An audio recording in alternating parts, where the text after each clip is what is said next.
BBC မြန်မာပိုင်းအစီအစဉ်ရဲ့ထုတ်လွှင့်ချက်တွေကို podcast ကနေရယူနိုင်တဲ့အတွက်ကျေးဇူးတင်ပါတယ်။နောက်ဆုံးရသတင်းတွေနဲ့စိတ်ဝင်စားဖို့အစီအစဉ်တွေကို bbcburmese.com မှာလည်းဝင်ရောက်ကြည့်ရှုနိုင်ပါတယ်။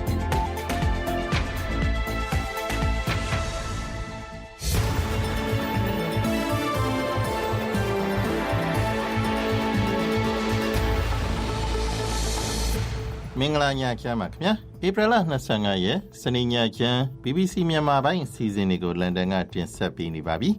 ဒီညနားဆင်ရမယ့်အထဲမာလီနိုင်ငံတလွှားကမြို့ကြီးတော်တော်များများမှာတိုက်ပွဲတွေဖြစ်နေတဲ့အကြောင်းဖြင့်သူတို့စစ်ကောင်စီဒီနေ့လေ3နာရီလောက်မှာဖလာမြို့ထဲကိုဝင်ရောက်နိုင်တယ်ဖြစ်ပါတယ်ချင်းပြည်နယ်ဖလာမြို့ကိုစစ်တပ်ကပြန်ထိန်းချုပ်တယ်ဆိုပြီးသတင်းထုတ်ပြန်တဲ့အကြောင်းနဲ့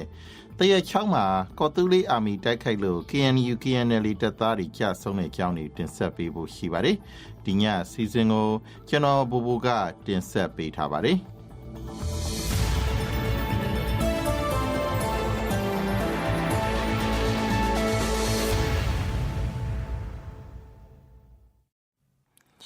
တရုတ်နိုင်ငံသားရေးဝန်ကြီးဝမ်ယီနေပြည်တော်ကိုခဏညနေမှာရောက်လာပြီလို့သိရပါတယ်။မစ္စတာဝန်ကြီးရဲ့သုံးနိုင်ငံခီးစဉ်မှာကမ္ဘောဒီးယားထိုင်းကောင်းဆောင်တွေနဲ့လည်းတွေ့ဆုံခဲ့ပြီဖြစ်ပါတယ်။အခုနေပြည်တော်ခီးစဉ်မှာလည်းဦးမင်းအောင်လှိုင်နဲ့တွေ့ဖို့ရှိပြီးနေဆက်လုံခြုံရေးနဲ့ကုန်သွယ်ရေးပြန်စဖို့ပါဝင်မြန်မာပြည်မှာရှိတဲ့ပိုးလမ်းမစီမံကိန်းပါလုပ်ငန်းတွေအကောင့်ထဲပေါ်ရေးဆွေးနွေးနိုင်တယ်လို့ခန့်မှန်းကြပါတယ်။ဒါပြင်ဒေါ်ဆန်းစုကြည်နဲ့ပတ်သက်တဲ့သတင်းတစုံတရာကြားနိုင်ကြီးရှိတယ်ဆိုတဲ့မှန်းဆချက်တွေလည်းထွက်ပေါ်နေပါတယ်။မြန်မာပြည်ထနာတွေကိုဖြေရှင်းဖို့နိုင်ငံရေးမှာစစ်တပ်ပါဝင်မှုမရှိမှသာလမ်းစာပွင့်လာနိုင်မယ်လို့ယုံကြည်ကြောင်းမြို့သားညီညွတ်ရေးတိုင်ပင်ခံကောင်စီ NUCC ကဒီကနေ့ထုတ်ပြန်ပါတယ်။မိပြည်တော်ကသမရသစ်ဦးမင်းအောင်လှိုင်ကသူ့အစိုးရရက်တရားအတွင်းငြိမ်းချမ်းရေးဖိတ်ခေါ်မယ်လို့ပြောခဲ့တဲ့ပေါ် NUCC ကတုံ့ပြန်လိုက်တာဖြစ်ပါတယ်။ဆီယနာသိမ်းမှုကြောင့်ပြက်ပြဲပြီးဖြစ်တဲ့2008ဖွဲ့စည်းပုံနဲ့အပြည့်ရဲ့သဘောတူစာချုပ် NCA လမ်းကြောင်းကတဆင့်တော်လှန်ရေးအင်အားစုတွေကိုသွေးခွဲဖို့ရည်ရွယ်တဲ့အတူအယောင်ဖိတ်ခေါ်မှုဆိုပြီး NUCC ကသုံးနှုန်းခဲ့တာဖြစ်ပါတယ်။အာဖရိကတိုက်မာလီနိုင်ငံတလွှားမှာဗမာကိုမြို့တော်ပါဝင်မြို့ကြီးတော်တော်များများမှာတိုက်ပွဲဖြစ်နေကြောင်းသိရပါတယ်။စစ်သွေးကြွအုပ်စုတွေရဲ့ပူးပေါင်းတိုက်ခိုက်မှုလှိုင်းနဲ့ကြုံနေရတာဖြစ်ပါတယ်။အကြမ်းဖက်အုပ်စုတွေရဲ့တိုက်ခိုက်မှုတွေကိုအောင်မြင်စွာတွန်းလှန်နိုင်ကြောင်းမာလီစစ်ဆိုးရကထုတ်ပြန်ခဲ့ပါတယ်။မာလီမြောက်ပိုင်းကအရေးကြီးတဲ့ကီဒယ်သဲကဒါရမြို့ကိုထိချုပ်လိုက်ကြောင်းထွာရီစစ်သွေးကြွအုပ်စုဖြစ်တဲ့အဇာဝစ်လွတ်မြောက်ရေးတပ်ဦးကပြောကြားပေမဲ့လည်းအတိမပြုနိုင်သေးပါဘူး။မြို့တော်နာကခေါင်းမော်ပတီနဲ့ကာတီပါဝင်မြို့ကြီးတော်တော်များများမှာလည်းလက်နက်ကြီးတံတွေကြားရကြောင်းသိရှိရပါတယ်။တခါလက်တလောအပြစ်ခတ်ရစေးရေးယူထားပေမဲ့လက်ဘနွန်တောင်ပိုင်းမှာအစ္စရေးတိုက်ခိုက်မှုကြောင့်လူ၄ဦးသေဆုံးကြောင်းလက်ဘနွန်ကျန်းမာရေးဌာနကပြောကြားပါတယ်။နာဘတ်တီယာမြို့ပြေကထရက်ကားတစ်စီးနဲ့မော်တော်ဆိုင်ကယ်တစ်စီးထိခိုက်ကြောင်းပြောပါတယ်။နိုင်ငံတောင်ပိုင်းမှာစစ်ရှိန်နည်းနည်းလျော့ပေမဲ့လည်းစစ်ပွဲကပောက်ကွဲလူပတက်ဖြစ်နေပြီလို့လက်ဘနွန်လွှတ်တော်ရဲ့နိုင်ငံခြားရေးကော်မတီဥက္ကဋ္ဌက BBC ကိုပြောကြားခဲ့ပါတယ်။လက်ဘနွန်နဲ့အစ္စရေးကလူနေထူထပ်တဲ့နေရာတွေမှာရဲသားတွေကိုတိုက်ခိုက်မှုဟာနိုင်ငံတကာလူသားချင်းစာနာမှုဥပဒေကိုချိုးဖောက်ရာကျနိုင်ကြောင်းကုလသမဂ္ဂကပြောကြားခဲ့ပါတယ်။အီရန်နိုင်ငံသားဝန်ကြီးနဲ့ပါကစ္စတန်စစ်ဦးစီးချုပ်တို့အစ္စလာမာဘတ်မှာဆွေးနွေးခဲ့ကြပါတယ်။အမေရိကန်ကိုယ်စားလှယ်အဖွဲ့လည်းစစ်ပြီးဆုံးရေးဆွေးနွေးဖို့အဲ့ဒီကိုမကြာခင်သွားဖို့ရှိပါတယ်။အမေရိကန်နဲ့တိုက်ရိုက်ဆွေးနွေးဖို့ပြပထားကြောင်းလည်းအီရန်နိုင်ငံသားဝန်ကြီးအဘတ်အာရာချီကဆိုပါတယ်။အမေရိကန်ဟာစစ်ပွဲကနေရှက်မကွဲပဲရုံထွက်နိုင်ဖို့နီလန်းရှာနေကြောင်းအီရန်ကာကွယ်ရေးဝန်ကြီးဌာနကခဏပြောကြားခဲ့ပါတယ်။မလေးရှားခြားစားမှုတိုက်ဖျက်ရေးအေဂျင်စီကြီးကဖြစ်တရားသူကြီးဟောင်းတယောက်ကိုခန့်ဖို့မလေးရှားအစိုးရကအပြီးစီရေးတင်သွင်းလိုက်ပါတယ်။အာဏာအလွဲသုံးစားလုပ်မှုလက်စားမှုဆွဆွဲချက်တွေရှိခဲ့တဲ့အရင်ဥက္ကဋ္ဌဟောင်းကိုတော့ဖယ်ရှားမှာဖြစ်ပါတယ်။တရားဝန်ကြီးဟောင်းအဗ်ဒူဟာလင်အာမန်ကိုခန့်လို့လူထုယုံကြည်မှုပိုကောင်းလာမယ်ဆိုပြီးမလေးရှားအစိုးရကယုံကြည်ကြောင်းလေအစိုးရပြောရေးဆိုခွင့်ရှိသူတူကဆိုပါတယ်။မလေးရှားရဲ့ အများဆိုင်ကုမ္ပဏီတစ်ခုမှာတရားမဝင်ရှယ်ယာတွေထားရှိတာပါဝင်မလျှော်မကန်ပြုမှုဆွဆွဲချက်တွေနဲ့ agency ကြီးကဲအစံပါကီရင်ဆိုင်နေရတာဖြစ်ပါတယ်။နီပေါနိုင်ငံခတ်တမန်ဒူမြို့တော်မြစ်ကမ်းဘေးမှာနေကြတဲ့ထောင်နဲ့ချီတဲ့ပြည်သူတွေရဲ့ကျူးကျော်ရက်ကွက်တွေကိုအာဏာပိုင်တွေကဖျက်ဆီးခဲ့ကြပါတယ်။ဒေသခံတွေကိုဖယ်ပေးဖို့ပြောပြီးနောက်တည့်မနေ့လင်းအားကြီးမှာပဲရဲအဆောင်ချက်အများကြီးချလို့မြေတူးဆက်ကြီးတွေရောက်လာခဲ့တာပါ။ဘက်ကမာဒီမြစ်နဲ့မြစ်လက်တက်တွေဘေးမှာသစ်သားစတီးပြားတွေနဲ့စောက်ထားတဲ့အိမ်တွေကိုရေကြီးနိုင်လို့ဆိုပြီးဖယ်ရှားဖို့နီပေါဝန်ကြီးချုပ်သစ်ဘလန်ဒရာရှားကအမိန့်ထုတ်ခဲ့တာဖြစ်ပါတယ်။ဒီမှာနေလာတာဆယ်စုနှစ်တွေနဲ့ချီနေပြီဆိုပြီးတော့တချို့ဒေသခံတွေကပြောကြပါတယ်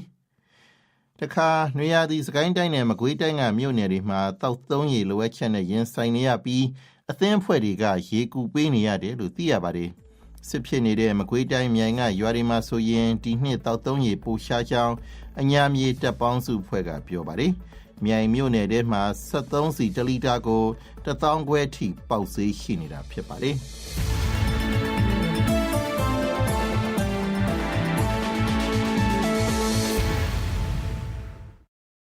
တော်တော်ရှင်များခင်ဗျာချင်းပြည်နယ်ဖလန်းမြို့နယ်စူပုံလေးစိတ်ကိုဒီကနေ့စစ်တပ်ကပြန်ထိန်းချုပ်လိုက်ပြီလို့စစ်တပ်မီဒီယာတွေနဲ့ Telegram Channel တွေမှာဖော်ပြပါတယ်ဒီကြောင်းမဆန္ဒဝင်းကတင်ဆက်ပေးပါမယ်ဖလန်းမြို့နယ်လေးစိတ်ကိုချင်းညီနောင်အဖွဲ့ချင်း Brotherhood ရဲ့စုဖွဲ့မှုထဲမှာပါဝင်တဲ့ချင်းကာကွယ်ရေးတပ်တွေကတစ်နှစ်ကျော်ထိန်းချုပ်ထားတာပါဒီကြားကာလအတွင်းတိုက်ပွဲကြီးကြီးမားမားမရှိရာကနေခုသတင်းဘက်ကစလို့စစ်တပ်ကလေကြောင်းအပြင်စစ်ကြောင်းထိုးလာတာတွေရှိလို့တိုက်ပွဲတွေဆက်လက်ဖြစ်ပွားနေပြီးချင်းကာကွယ်ရေးတပ်တွေဘက်ကပူးပေါင်းခုခံတိုက်ခိုက်နေရတယ်လို့သိရပါတယ်ချင်းပြည်နယ်တဲ့ချင်းညီနောင်အဖွဲ့နဲ့ချင်းပြည်ကောင်စီတို့ကတီးခြားစီစုဖွဲ့ရှိနေပေမဲ့အခုဖလန်းတိုက်ပွဲမှာစစ်တပ်ကိုချင်းညီနောင်ဘက်ကနေချင်းပြည်ကောင်စီကပူးပေါင်းတိုက်ခိုက်ပေးနေပြီးဖလန်းလေစိမ့်နဲ့မြို့ကိုစစ်တပ်ဘက်ကအပြင်းထန်တိုက်ခိုက်လာမှုကြောင့်စုပ်ပေးခဲ့ရတယ်လို့ချင်းပြည်နယ်ကောင်စီချင်းလန်းကောင်စီဘက်က BBC ကိုအတည်ပြုပါရယ်ဖလန်းကိုစစ်တပ်ကလွန်ခဲ့တဲ့9လလောက်ကတည်းကစစ်ကြောင်းထိုးနေတယ်လို့ဖလန်းချီနေသိရှိသူကပြောပါရယ်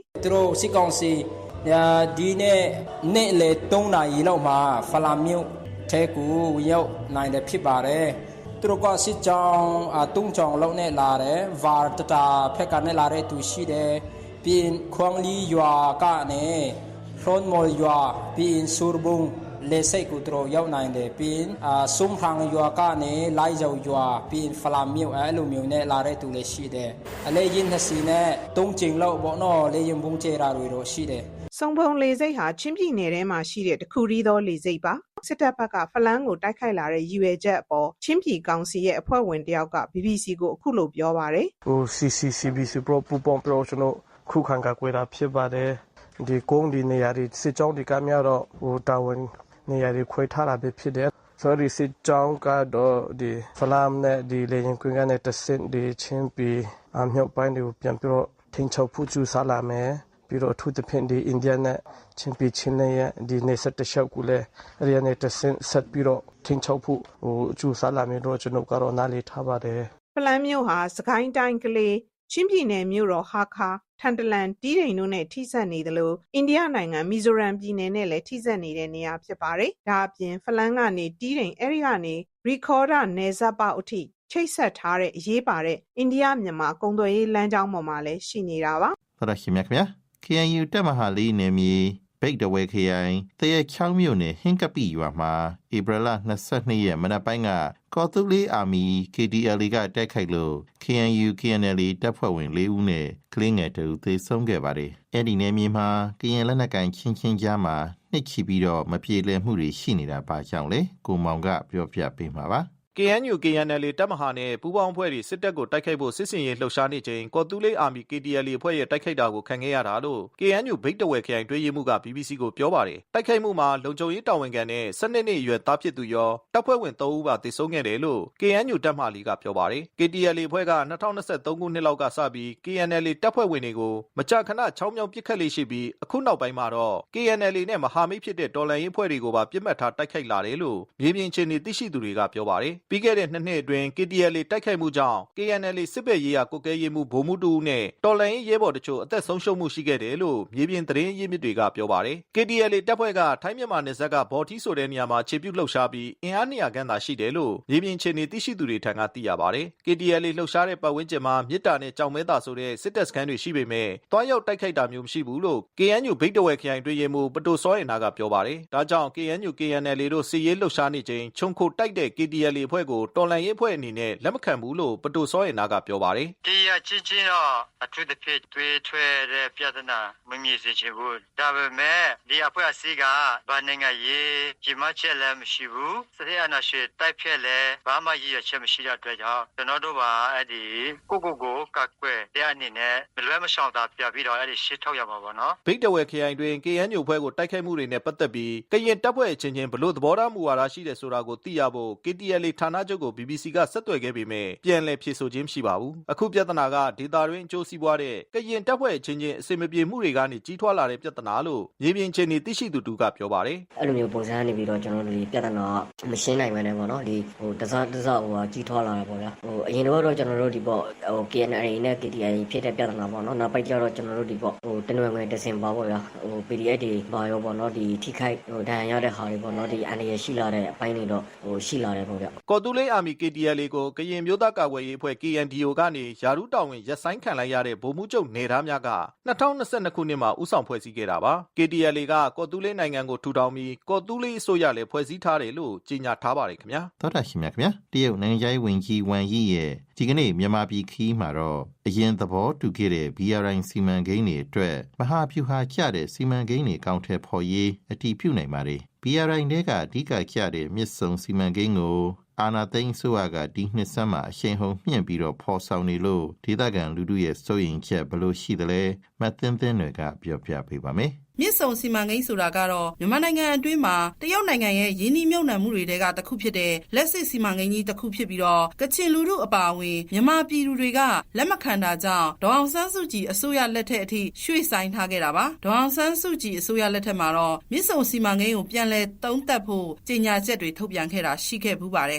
ဒီနေ့ဧပြီလ25ရက်နေ့မှာတော့တရုတ်နိုင်ငံသားဝန်ကြီးဝမ်ယီနေပြည်တော်ရောက်ရှိမှာဖြစ်ပြီးတော့ဧပြီလ26ရက်နေ့မှာအသွင်ပြောင်းအစိုးရခေါင်းဆောင်ဦးမင်းအောင်လှိုင်နဲ့တွေ့ဆုံရမှာမြစ်ဆုံရေးပါဝင်မဲ့အခြေအနေကိုကချင်လူထုကစိတ်ဝင်စားနေကြပါတယ်ဒီအခြေအနေကိုကချင်ပြည်နယ်အခြေစိုက်နိုင်ငံရေးပါတီခေါင်းဆောင်ဟောင်းတဦးဖြစ်သူဦးကြည်အောင်ခန့်ပြောတာကတရုတ်နိုင်ငံသားရေးဝန်ကြီးနဲ့အစိုးရအနေနဲ့တွေ့ဆုံတဲ့အချိန်မှာမြစ်ဆုံရေးကတာစီမံကိန်းနဲ့အခြားဒီကြောက်ဖြူရည်နဲ့စိတ်ကန်းစီမံကိန်းတွေနဲ့ပါဆွေးနွေးမယ်လို့တော့ကျွန်တော်ယူဆရပါတယ်မြစ်ဆုံရေကာတာကဒေါ်လာတန်း1000ကျော်ရင်းနှီးမြှုပ်နှံခဲ့ထားတယ်ဆိုတော့ဒီကတော့မဖြစ်မနေဆွေးနွေးပါလိမ့်မယ်မြစ်ကြီးနားဝိုင်းမော်ဒေသတွေမှာဒီစီမံကိန်းနဲ့ပတ်သက်လို့လူထုတွေ့ဆုံပွဲပြုလုပ်နေတာတွေကြားသိနေရပေမဲ့ဒီစီမံကိန်းကြောင့်ပြောင်းရွှေ့ခံရတဲ့ဒေသခံတွေနဲ့တော့တွေ့ဆုံပွဲတွေမလုပ်သေးဘူးလို့သိရပါတယ်ဒီစီမံကိန်းနဲ့ဆက်ဆက်မှုရှိနေတဲ့ကချင်လူထုကလည်းအခွင့်အရေးရရင်ရသလိုမြစ်ဆုံစီမံကိန်းကိုလက်မခံကြောင်းဆန္ဒပြတဲ့တွေဆက်တိုက်ဆောင်ရွက်နေတာပါဒီအခြေအနေနဲ့ပတ်သက်လို့ဒေသခံတဦးပြောတာက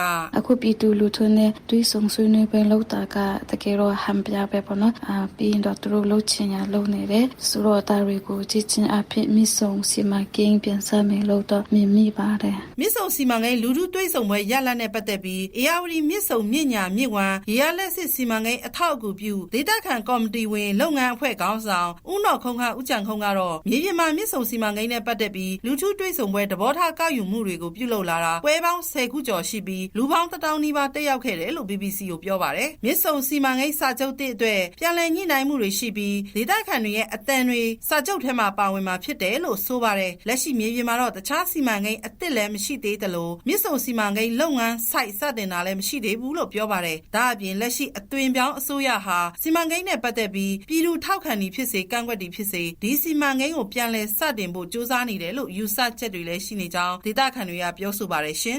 ်စနေညချမ်း BBC မြန်မာပိုင်းအစီအစဉ်တွေဒီရင်ပြီးဆုံးပါပြီ BBC ကိုနားဆင်တဲ့အတွက်ကျေးဇူးတင်ပါတယ် BBC သောတာရှင်များနဲ့တကွာမြန်မာပြည်သူပြည်သားပေါင်းကိုစိတ်နှပြအေးချမ်းပြီးဘေးပရာတွေကင်းဝေးကြပါစေလို့ BBC ဝိုင်းတော်သူဝိုင်းတော်သားတွေကဆုမွန်ကောင်းတောင်းလိုက်ပါတယ်ခင်ဗျာ